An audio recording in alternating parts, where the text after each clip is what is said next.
Nous quittons à présent la France et les régions limitrophes pour nous rendre au nord de l'Europe, en Scandinavie. Le personnage associé traditionnellement à Noël n'était ni un vieil homme, ni une jeune femme, mais un animal, la chèvre de Yule. Au début du XVIIIe siècle, des jeunes gens allaient de maison en maison à Noël pour quémander de la nourriture ou des spiritueux. Ils se déguisaient pour incarner différents personnages, selon les sources. Il pouvait s'agir de créatures effrayantes ou bien de personnages plus civilisés, un sage, Saint Joseph, mais dans tous les cas, une chèvre. Le masque de l'animal avait un aspect effrayant et pouvait faire claquer sa mâchoire grâce à un ingénieux mécanisme. Ces taquineries et pitreries engendraient le rire et poussaient les hôtes à plus de générosité. Mais elles faisaient peur aussi aux enfants.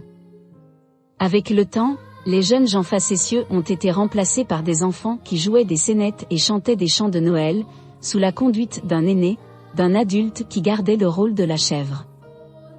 Depuis des temps immémoriaux, les paysans confectionnaient de petites chèvres en paille ficelées d'un bout de tissu rouge à l'époque de Noël.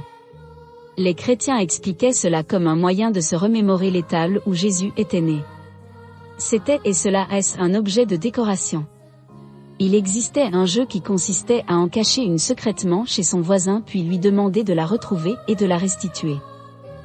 On fabriquait aussi des chèvres en paille de taille plus imposante qui passaient de ferme en ferme ou de maison en maison pour qu'elles fassent le tour du village.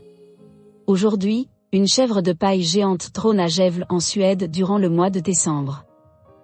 Ce n'est qu'au XIXe siècle que la chèvre a commencé à distribuer des cadeaux.